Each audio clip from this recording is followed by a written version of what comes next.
Bhaktivedanta Swami Srila Prabhupada ki jai. ISKCON BBT founder Acharya Srila Prabhupada ki jai. All glories to the assembled devotees. All glories to the assembled devotees. All glories to the assembled devotees. All glories Sri Sri Guru and Gauranga. Glories to Srila Prabhupada. Namo Krishna Namaste Saraswati Devi. Nirvana Chani Nears.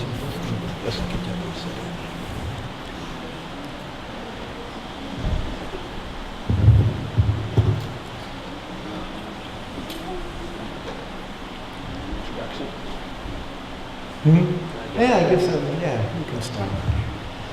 So, Hare Krishna, welcome back. Hare. The second presentation of Vaishnava Sanga Festival 2018. Haribo! Haribo.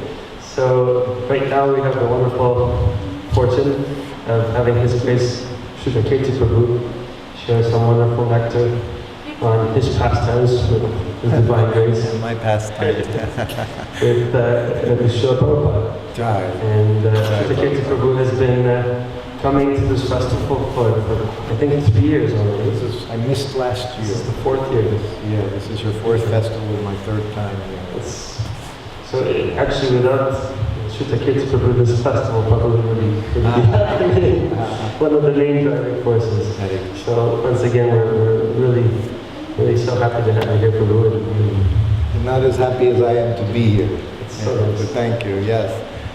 Hare Krishna, welcome everyone to the opening day of this is Vaishnava Sanga Festival, yes.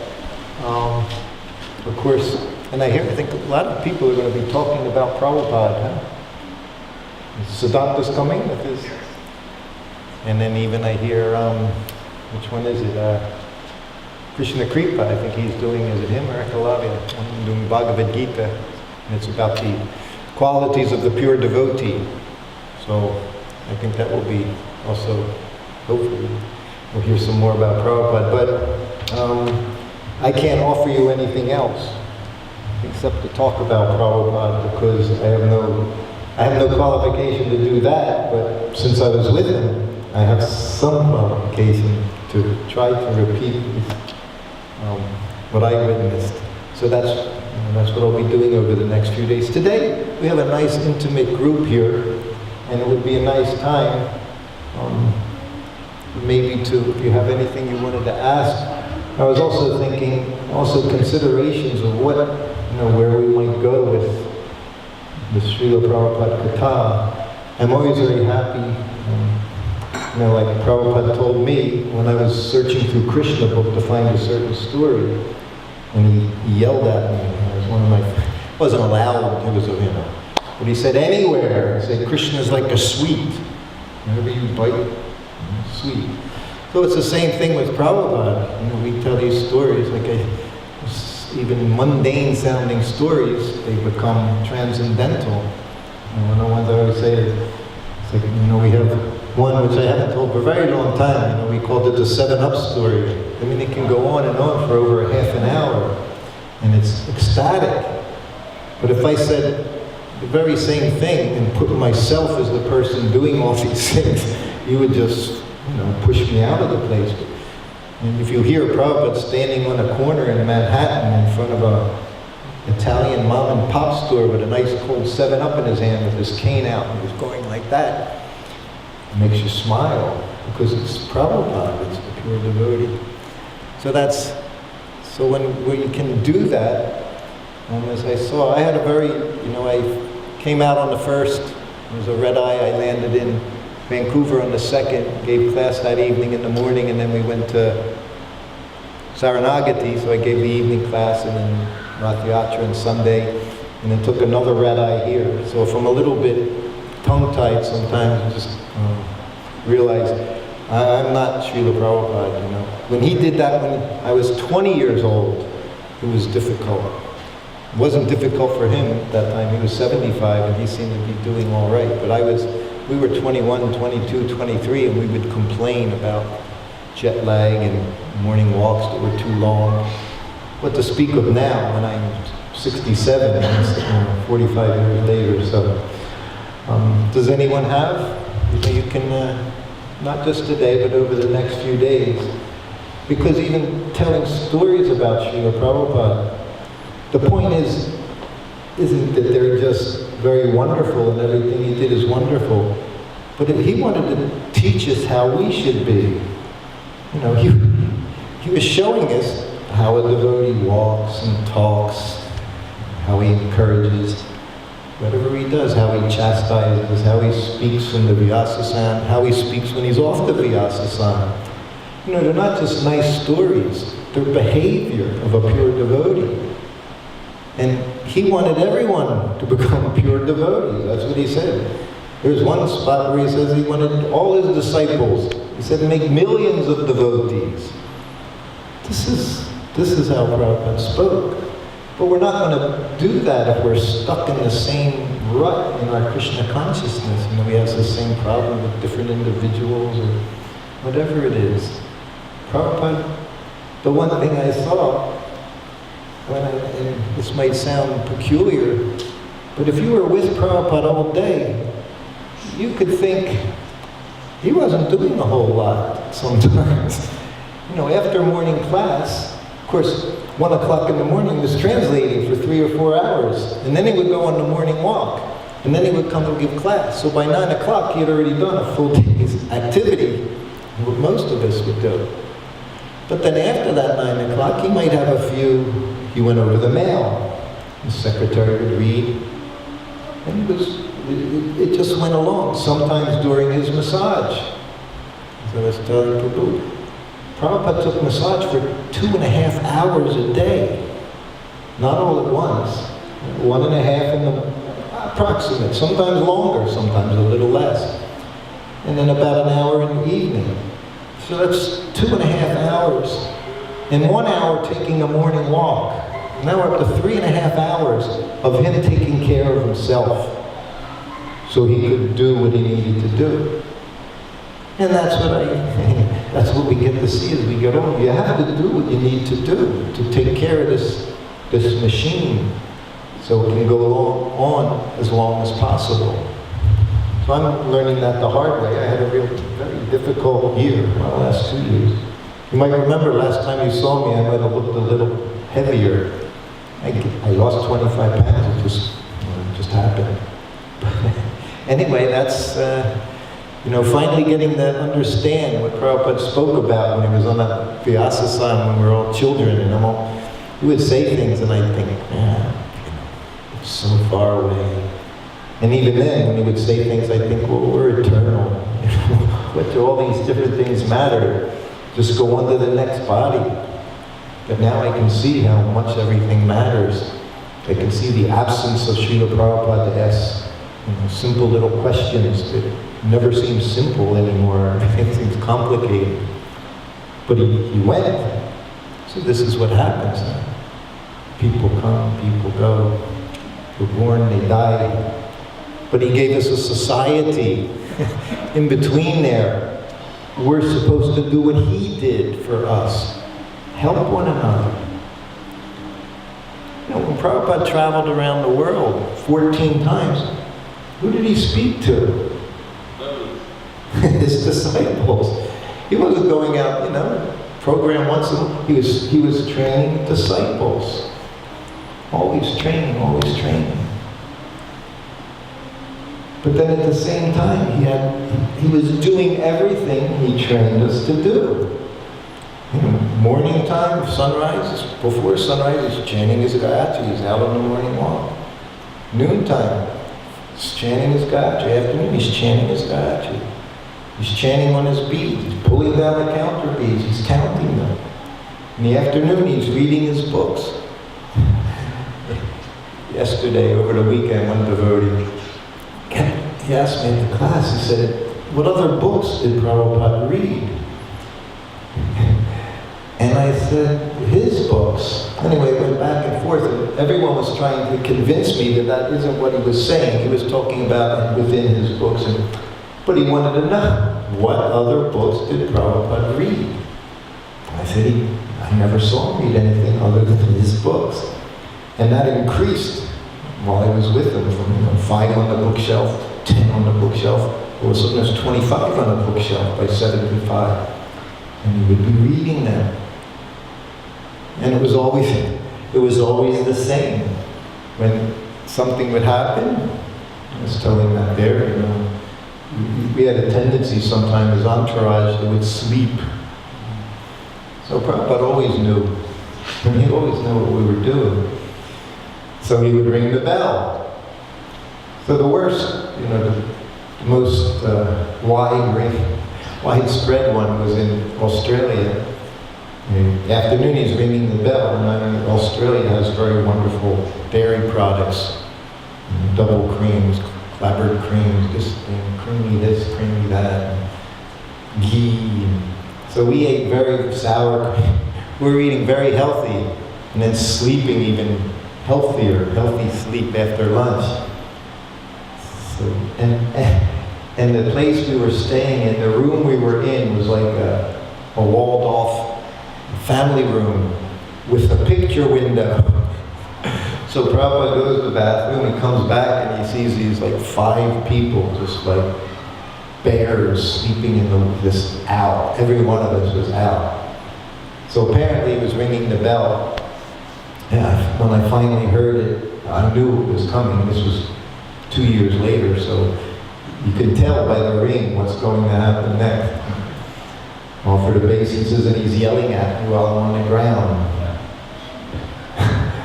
I've been ringing this bell for hours. That was when he'd never rang a bell for a minute. It was always hours when you didn't come. He said, everyone's sleeping like dead men. He said, no one. He said, everyone here is working hard. And he said he's working hard for their sex life. Working hard all day, but not the devotees. No, he said, they're sleeping very comfortably. He said, very nice. He said, go get Paramahamsa. He's sannyasi. Go in. That was always the thing. And that one, there were some times when Prabhupada would do that, go get, you knew they were going to get it. Amongst ourselves, there was always 3 or 4 of us with Prabhupada, so you have relationships with your friends. So if he said go get them, that was fun, because you knew they were going to get it. It was like, filial relationships, right? That was the favorite part was to say, Prabhupada wants to see you. But you didn't stop there, you would always say, and he's really mad. That was the boom, and it's you he's mad at. So see, it's like fun, because he's not mad at me, which he's also always mad at me for doing, but he's mad at you. Anyway, he said, get them. This time he said, get them. So there was Paramahamsa, Nitai, and 2 young Australian brahmacharis were all sleeping. So now I go in and tap every Prabhupada wants to see you. And of course, Paramahamsa knew it was bad news. But the boys, they were excited. Prabhupada wants to see us. They didn't know, they didn't know what Father Prabhupada was going to do. So they come in, and maybe then he would say the same, like dead men, sleeping like dead men. Everyone's awake. No, not the devotees, very comfortably sleeping. Prabhupada knew how to use sarcasm as well to make you even feel. It was good. And then he would really, we call that insult to injury. Go back to sleep, go. And he'd kick you out of the room. And then you'd have your heads down. Now everybody goes back to the room and they're Hare Krishna, Hare Krishna, Krishna, Hare Hare. No one's, shouting Hare Krishna. So then a couple minutes go by and you're ding, ding, ding, ding. He's ringing the bell again. Because he knew he chastised us, And Prabhupada never. He did it with me. If he would call you in, and he would talk to you. He wouldn't say, I'm sorry. He didn't have to say but he would talk to you. We know that, right? We do things like that. And you upset somebody, and then you just kind of talk about something that has nothing to do with anything, just to see if they're still upset or something, or you can clear it up. Anyway, Prabhupada said, get them. So I go in and get them, we offer obeisances. And he yells at us all. And then he said, all right, we'll have class. See, we were in Perth, Australia. It wasn't even a temple. Nothing was there. There was 5 of us there, 6 with Prabhupada. So there was no program. Prabhupada never approved of a no-program. Had to be a program. And that's what he said, what's the program? We didn't know what he meant even. We didn't even know what a program was. We figured he was wanting to set things up, go here, go there, have people come and see him. He said, what's the program? What about Mongolian? He's like telling us, you have to have a program. And then he said, little boy, he said his books were behind him, bookshelf, Prabhupada's books. That's all that's there. So he said, get a book. He said, and read.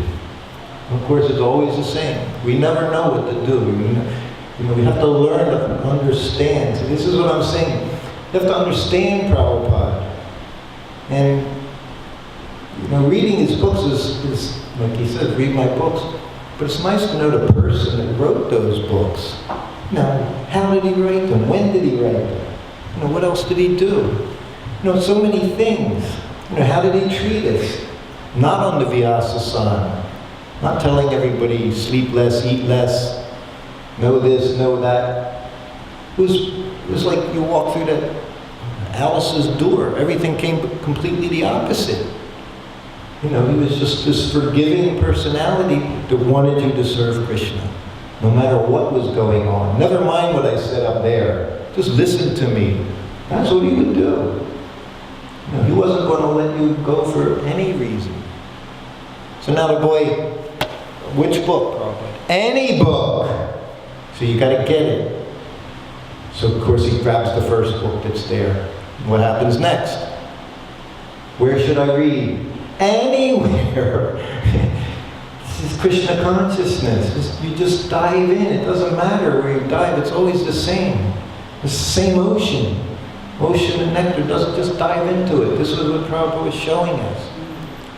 You know, so he said there's no, what's the word? There weren't roadblocks that kick out all the obstacles. Yes. There aren't any material obstacles. None.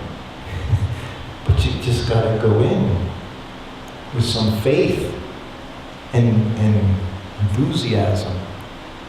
I say, you know, the more I speak now, the more I realize all the things that we learn every day, they're not taught anymore.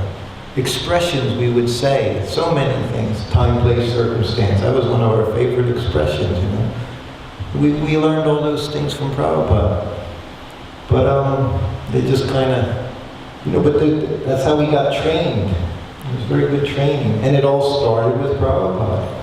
And he did it with us, who were with him.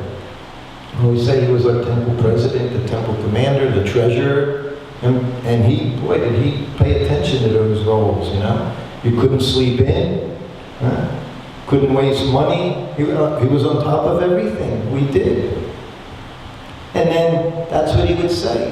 You know, when I became president, he wrote a letter and said, "You've been with me. You know what to do." You know? He didn't say, "You read my books, you know what." He said, "You've seen me. You see what I do." So it's important to understand this person, how he did things, how he brought Krishna consciousness all around the world. And he told us we can do the same thing. He said, just become like me. And if we think it's not possible, we're insulting Prabhupada, right? If we're saying he can't make us a devotee, a pure devotee, then what did he do? Just make a bunch of, you know, run around people? That's the other expression, fallible soldiers. That was the one I forgot I wanted to say so much. We knew that from the first day we came. We always heard this expression, fallible soldiers. Well, I finally figured out he was talking about us. I always thought he was talking about these other people or something. You know, he was talking about me, you know. Fallible soldier. Fallible. What's it called? Fall. You know. Don't expect anyone's going to save you. You know, it requires your own determination. Find those people that can help. But help or not, anyone can disappear very quickly. We see it over and over, whether it's through fall down, death, whatever it is. People leave, people that are important to us. Sometimes I hear people, you know, they'll say to me, second generation people or others, you know, tell me how difficult it was. You know, that Ayendra Prabhu left, Miss Maharaj left, and I always say, Prabhupada left. Prabhupada left us alone with his books and one another. And that one another, we have to take care of one another the way he took care of us. You know? What's the point of a festival? Vaishnava Sanga. That's what it means. That's the Vaishnava Sanga. That's association. Not to sit and talk about this person did this, this one married this person, divorced this one stole money. That's not what he brought us together for. Much higher purpose. So I'm sure that's why you're all here. Everybody came. You're Krishna Katha, Prabhupada Katha. You're all devotees. You're here out of everyone in the whole world. Maybe there'll be 100 or 2 by the end of the week. So everyone you see, you should realize, they're devotees. And they're just practicing according to their capacity. And that's what I'm doing. My capacity is, my battery needs lots of recharging. The only way I know to recharge it is this, associating with devotees. That's my inspiration. You can tell, talk to my wife, she'll tell you how many Prabhupada stories I tell her in the course of a month. None. I don't do anything. I sit there like a log, a bum. I come out, Krishna forces me to do something. So sometimes I have to force it. I always have to force myself to do anything. And I'm trying. Because I know I don't have much time left to fit anything in of any value. At some point, from the very beginning, I've never been serious. I can say that very frankly. All the people, and I see, because I see when I travel how serious people are, how devoted, how determined, how regulated. And me, I think, geez, come out and do this a week or 2 every now and then, and then hide for a month or so. I've never been very serious, but I'm trying to force myself. And in the future, hopefully more and more, and the plans are there. We'll see what Krishna Prabhupada have planned. And I'm saying this because, a year ago, the details aren't important, but I basically died. I had a seizure, 15-minute long seizure that left me with no air. And right when it happened, and the nurse was ready to start CPR, and in the temple room, my seizure stopped. So I got another chance. So I figured Prabhupada kicked me back out. He said, get out of here, he said. You got a long way to go. Do something useful with your life. So that's what I figured. Anyway, that's also up to him if he permits. We have some time. All right? Prabhupada's frugality. Prabhupada's frugality. Some stories about Prabhupada's frugality. Can't even come close to that, I don't someone was telling me a story you might have heard. It wasn't mine, so I don't know. It was the one where he was trying to decide whether to send Tejas to the bank on a rickshaw or put a stamp on it and put it in an envelope and mail it. Whichever one was like a few pice less than the other, that's what was decided, I don't know which one it was, but that's how thrifty. It goes back to the very beginning. I'm looking in his diary when he first arrived, saying how his pennies he spent for salt and what spices were available. He recorded every quarter was recorded by Prabhupada. And I'm trying to think of tightness. Tejas got the brunt of it in India. He wasn't even allowed to take a train. He used to have to go on the local bus from Delhi to Vrindavan when he went back and forth. The Prabhupada would be furious. You couldn't make phone calls. No one made phone calls. Telegrams were a rarity for emergencies only. Never. You see, when I was a Prabhupada, he never used a phone. And when that phone call came in from Krishna, I guess, in Juhu about Mr. Nair, he had me get the phone. He didn't even get on the phone when it was a phone call from him. That's particularly phone. Money-wise, he, in Los Angeles, they would change the vases every day. So he saw. So when he would come back from the walk, of course, there were always a lot of the brahmacharinis, ladies were in there, maybe 3 or 4 or 5 doing everything. So that when he came, they were still there. And he says, where are the flowers from yesterday? And she said, we changed them. He said, why did you change them? There's nothing wrong with them. You know, you wait. And I go through this locally in Hawaii. Right? You've been there, Mara. They spend $1,500 a month on flowers, buying, I shouldn't say this stuff, buying orchids at the market. When there's plumeria trees, but they don't like it because they wilt too quickly. You go to Vrindavan, nobody cares that they wilt. You put the flowers on the deities and they're there all day. I mean, you just, you know, we deal with Mother Nature, how things are intended to be. But I died, no scent, because, you know, because somebody has to go get the flowers, pick the flowers, do this, do that, and there's never enough people, but there's enough, spend money. That was Prabhupada's criticism. You think you can solve everything with money. You have so much money, and you just spend it. Something you broke, so that's all right, I'll get another one. Like it doesn't matter. See, Prabhupada didn't see that mentality. That's all right, you know, we make money. You know what, you should spend it all. That was also, right, you make it and you spend it. You know, no saving for hiding. And no, what you make, you spend. He said, that's Brahman. But not wastefully spending. He had one saying, I was saying different things Prabhupada said that sometimes they're difficult to understand, but I always would get in one of them. He said, you have to cut the coat to fit the pocket. Right? You know, it means, in other words, if you can only afford this, you can't get this. You know, you don't have layers and layers of things. So your pocket's where you put your money. That's what it means. That holds your money.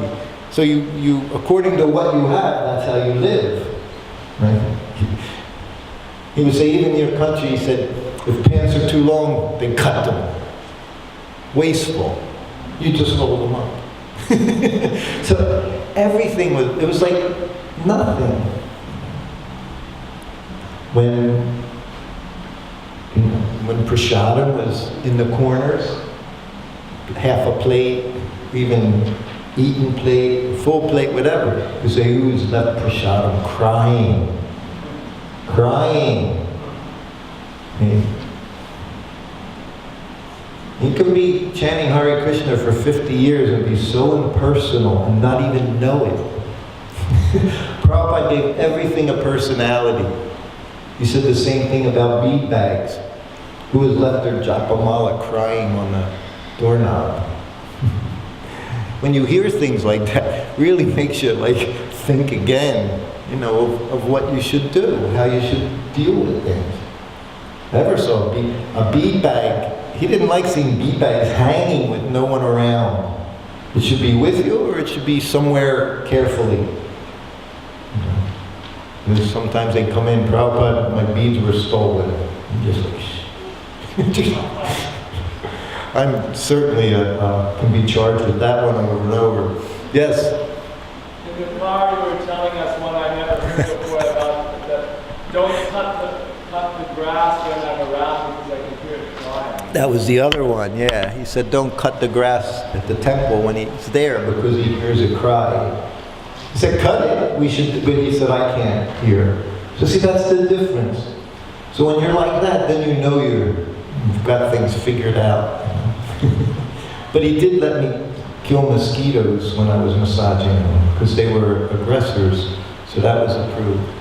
Thank you. Yes, we did a lot of talking this morning. I said I'm not even giving class. I told them all they'd have to tell whatever I said. So he did his share. Anyone else have something interesting to add to the group talk here? No? See, look, just, yes. I remember another story about Prabhupada's frugality. Mm-hmm. That he was given an extra long lungi that was down below his feet. And they said, let's cut it, Prabhupada. No. Prabhupada said, no. Roll it up. Just roll your boat. Yes. No, there's no cutting, no wasting the flowers. Just use things until it's, you need to get rid of things. From our end, you can be sure their only desire was to make everything as beautiful as possible. But within that, when they were making the deity outfits for Krishna Balaram Mandir, all the deities, Prabhupada said they should last for 30 years. That's how well they should be made. It's not cheap, but they should last basically forever. They should last for 30 years, he said. So it was more than, it wasn't just being cheap. He was smart. Like, he always knew how to get the most out of everything, all the time, with everyone. But in Los Angeles, he had that clock in front of him. It's still there. It was 73, huh? The universal, it had the time all over the world by doing, it was a simple little thing, but it had the globe spread out like it was flat. Do you get that? Flat Earth?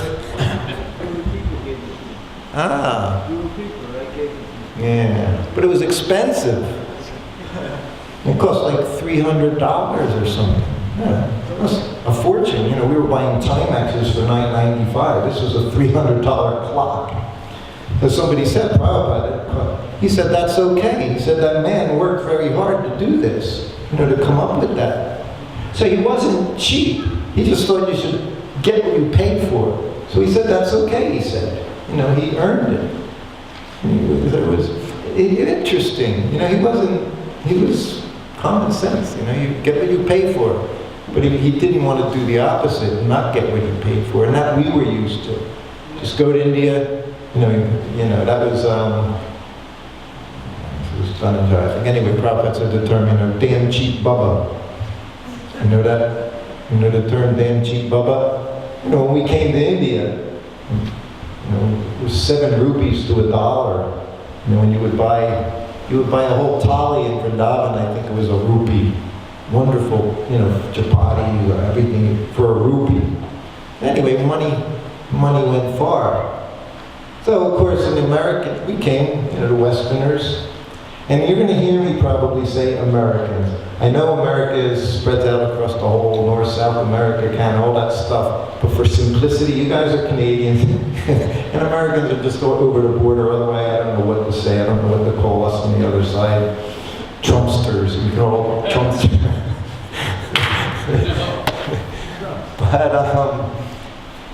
But anyway, where were we? See, this is what happens to me. I go off on tangents now, and I lose my place. So, Madan, you're going to have to keep track of whatever it was I was talking about, and we'll test your own memory. Okay? So what was I talking about?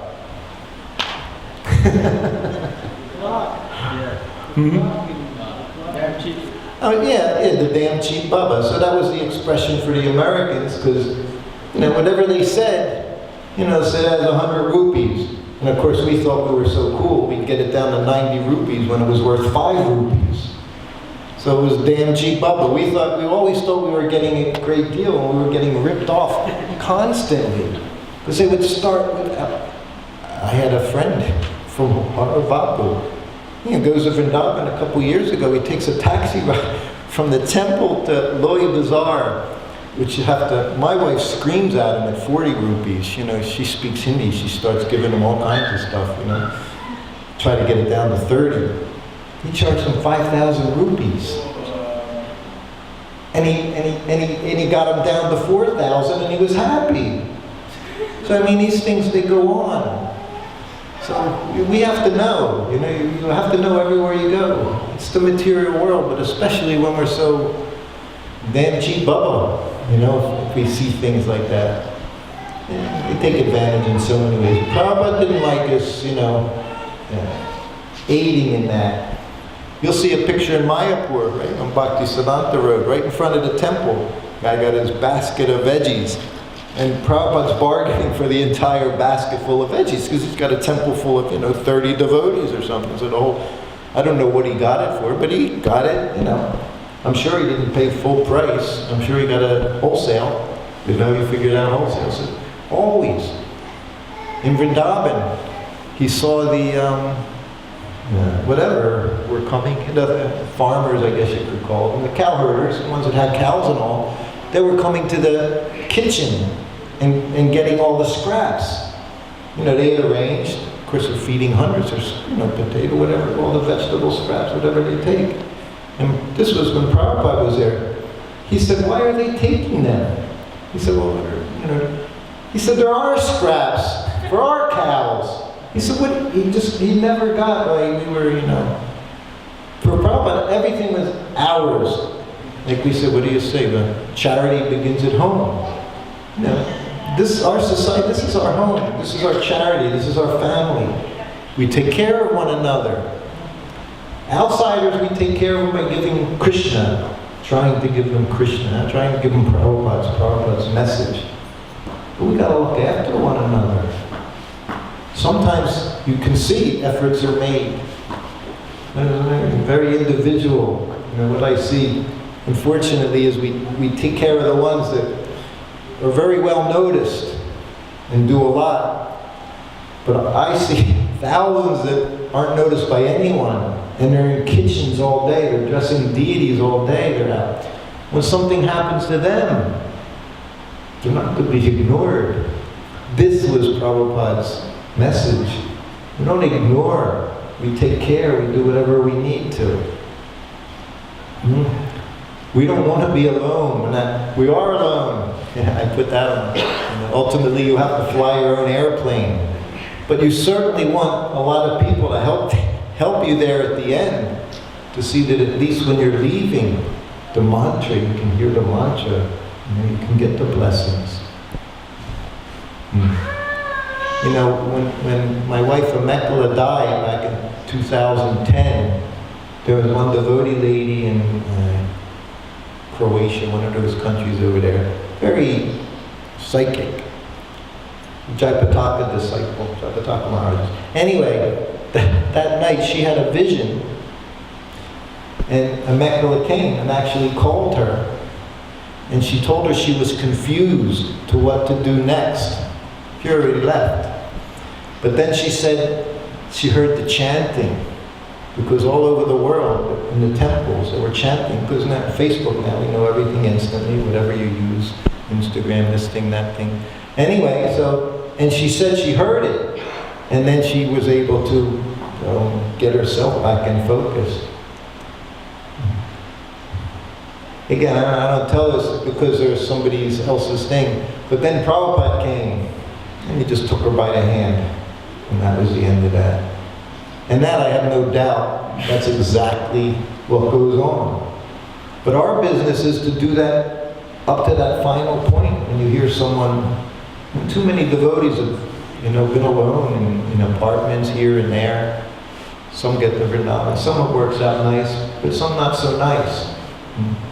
But we know Prabhupada comes then too, just like German sannyasi, in New York. He had fallen. Intoxication. He was in the dark, magic, all kinds of things. He's a sannyasi, I forget. Anyway, the person he was with at the time, his partner, a female partner he was with at the time, so he was in bad shape. He died pretty young because of intoxication and all. But when he was dying, his dying breath, his girlfriend, who was nothing to do with Krishna consciousness, said he just shot straight up and said, "Prabhupada, you're here." And that was it, he was gone. So she didn't know anything, but of course the devotees heard and they came, and she said, so that's what Prabhupada does, huh?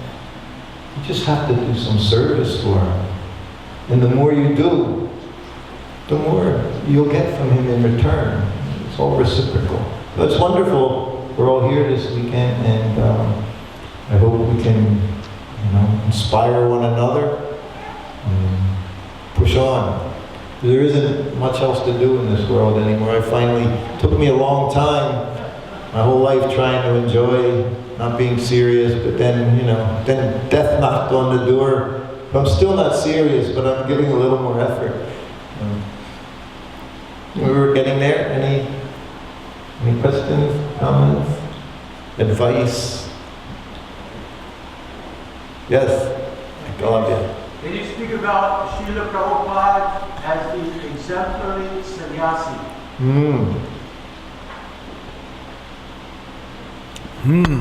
Me? He called me Srutakirti Maharaj twice while I was in white.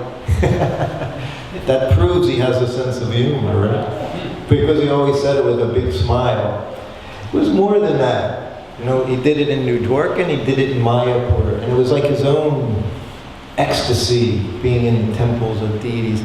So he would always look and he would say, "So Srutakirti Maharaj, how do you like it here?" And the response was very nice, you know, Prabhupada, especially in New York. I said it was because I really liked New York in those days. Well, the ultimate sannyasi statement he made to me was in Vrindavan when he was sitting with his sister. You know, they invited her over to the house at Vrindavan.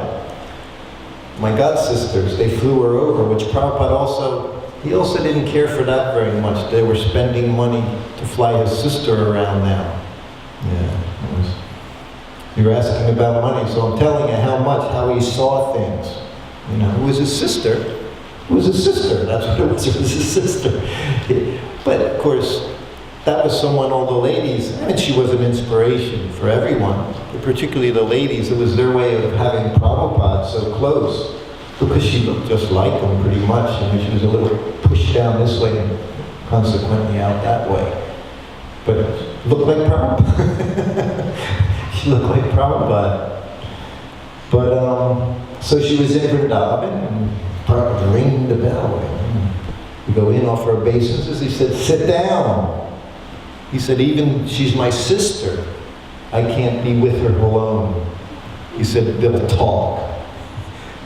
They'll meant the local, you know, the Goswamis, and all the temple, and they're always looking for something to stop us from becoming one of the biggest, you know, attractions in all of Vrindavan. So back then, he said we have to be exemplary in every way, especially in the Dham. He didn't like anything going on in the Dham. Not just sannyasis, everyone.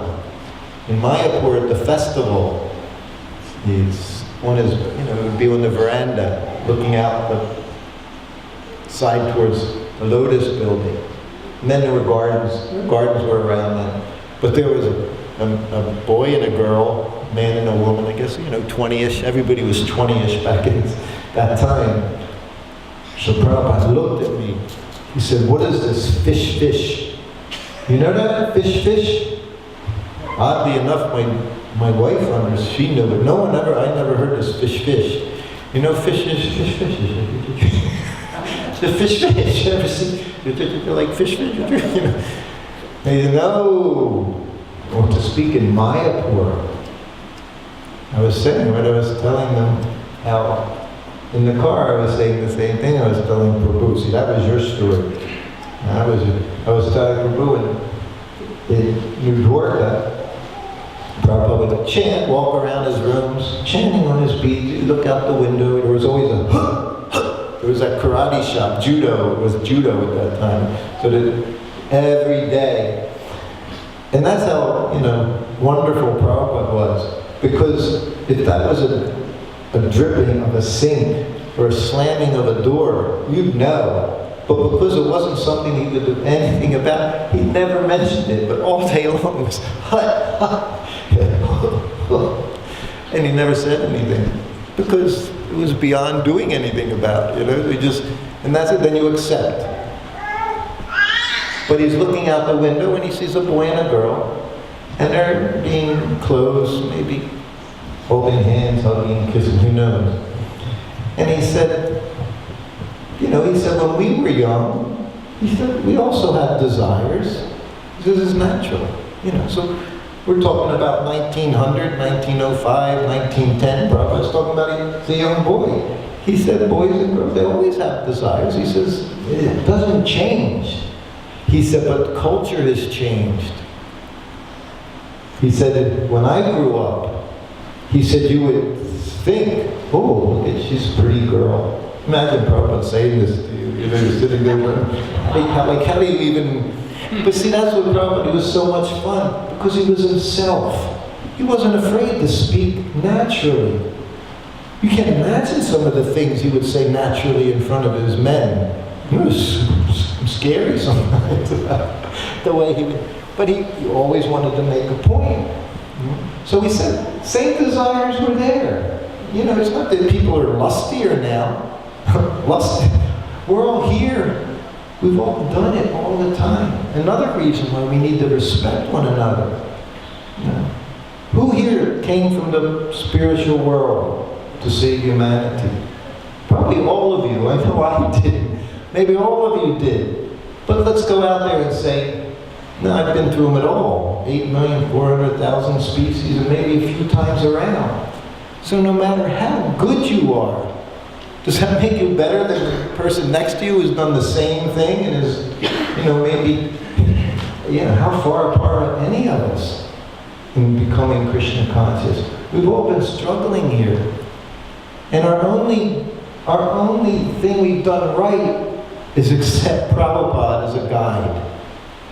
Your co-pilot. You got to fly your own airplane, but find a proper co-pilot. So Prabhupada said the culture was different.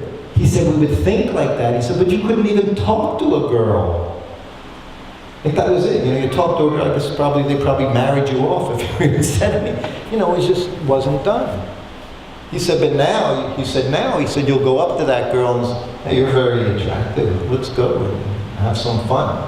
He was so innocent in the way he would say things, I mean, he had a family. It's not he didn't know what life, but there was an innocence with it when he spoke. He said, my mother, I think, Calcutta, 1900, 1910, 120 years ago. He said, my mother, she would visit her friend across the street and they would send a carriage because she couldn't walk across the street. It was heavy. So this is what Prabhupada grew up in. And yet he was able to come to this horrible place and figure out how to make us become Krishna conscious. That's time, place, and circumstance. He didn't change anything. Regulative principle. He said everything is the same. But he said, men and women mix freely. Men and women are going to be in the temple, and things are going to move. That's what he saw. He said, I studied, he said, your country. He said, for a year, he said, I observed. Different times, Prabhupada would say, I learned everything by watching. That was a bit of, he was saying, he said, I learned to cook by watching my mother. Whatever he learned, I said I would watch, and then I knew what to do. I mean, that's intelligence. So that was how Prabhupada was. So his mother, that's how he was raised. And yet he was able to, navigate his way in this hellish place and do something. And us, it should be much easier for us because, at least for me, because I'm very comfortable in this hellish condition. Prabhupada was transcendental to it. And he tolerated so much for us. Okay. It's time? Yes, Prabhu, one last. Did you ask him or did he tell you anything specific for you? Boy, I got asked that question twice now in 2 days. I never get asked that question. See, you people have a different way of seeing things. It's nice. And yes, only one never said anything to me. When I left in Hari Sari, we were together, Hari Sari was a servant, he said, chant Hare Krishna, be happy. Which is a very wonderful instruction. While I was with him, he told me I should, while he was doing Chaitanya Charitamrita, and he had me helping him at one point, doing the typing. And he said to me just out of nowhere, in his other sitting room in New Dwarka, not his sitting room, the sitting room where he started translating Chaitanya Charitamrita, he said I should become expert and give classes on it. So I figured that's what I do. That's what this is. What's Chaitanya Charitamrita? There's nothing about it except Lord Chaitanya's Harinam, and the Nam Sankirtan.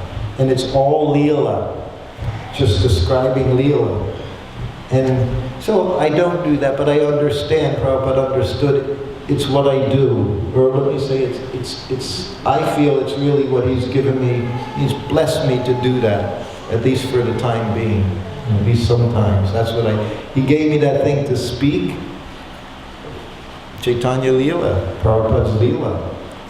And I know it, I see it. This last week, like I said, in Vancouver, Saranagati, every now and then someone will come up to me and say something that's very, very wonderful. How it's helped them feel Prabhupada, even love Prabhupada. But in 3 days, 4 days I was there, it happened like a dozen times. And we're not talking about a lot of people. So what I saw is a lot of people that really love Prabhupada. And it's a very good stepping stone to develop our love of Krishna. As all you know, Prabhupada is Krishna. We actually have to learn to love everyone here by our love for Krishna. But we certainly have to know how to develop our love for one another. Right? If we can't do it here, we're going to keep being here. Now, I don't want to be here anymore, so I'm trying really hard. It's not hard.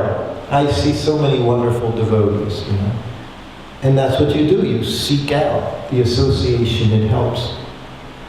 So anyway, that's what I didn't know. But I see that I can talk. Sometimes I can't stop talking. And then when I'm done, I won't say anything. So I have like those two different things. And it's Prabhupada's. I become enlivened by seeing everyone enlivened by Prabhupada. The other question is, what was it like to touch Prabhupada? And I say I feel him closer now than I did when I was rubbing his body, because I didn't have any. It was ecstatic, don't get me wrong.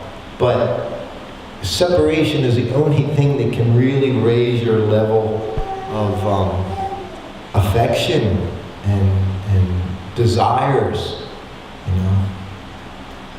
That's why Krishna invented separation, right? So all he ever does is keeps leaving the gopis, so that's the way it is. We have to experience that. And then you get, all right, I'm finished. Just the one last one, just small. My wife's been waiting for an immigration interview for 8 months. And the whole point is, get a US visa, go to India. Put my base in India, forget about Hawaii, I can't afford it. And there's not a lot I can do there, it's difficult to travel. But we're just staying there, and every 2 weeks they send an email saying, no change, no change, no change in your status, no change. So I flew here the very next morning, I opened up the computer. It said, your interview date is September 13th. So we could say, well, sure, you were going to get that. But see, I don't see things like that. I see Krishna does everything. That's how Prabhupada looked at things. He trained you to see. Krishna did it. And that's what I see. I went out, got off of my butt, tried to do something, and he said, all right, we're moving along now. So now here's a little tidbit for you. Here's your interview. And that's how I see things. And it may be just some sentimental nonsense or something. But we have to learn to see Krishna in everything. Not just the things we think are good for us. And something bad happens, we are, geez, It's all Krishna helping us get closer and closer. Maharaj. I lost my luggage coming from Toronto to Cleveland. And everything I had was in that suitcase. They couldn't find it. And I thought, Krishna's downsizing my possessions. And after, I felt really good about it. And I learned how to live without that luggage for 2 weeks. And I got by.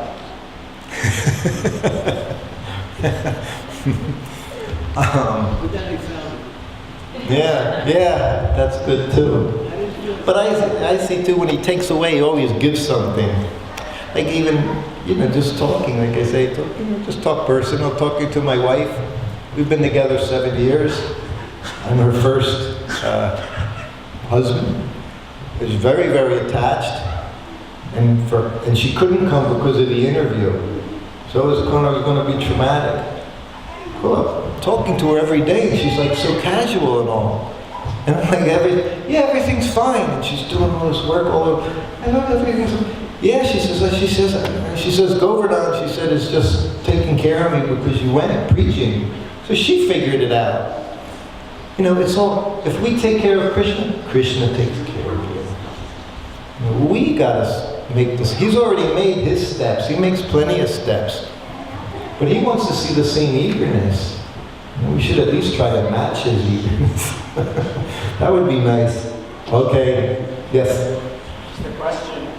After accepting the loss of your baggage, your luggage, how did it feel to get it back? It's okay. Okay. He realized they didn't need it. It was okay. It was okay. It was fun. I mean, I didn't get all excited about getting it back. Because I had gone through that period that, you know, if it comes, it comes. If it doesn't come, it's going to be. But I didn't make a big spread of it when I was closer. Yeah. It was funny, you know. The day I lost it, you know, I usually have clothes that I sleep in, gum shit, a t-shirt. But the day I lost it, somebody gave me a cool jacket. And the tunic is down to my smash my knees. It's perfect for sleeping. So I thought Krishna provided that he had a sense of humor the way he did. So we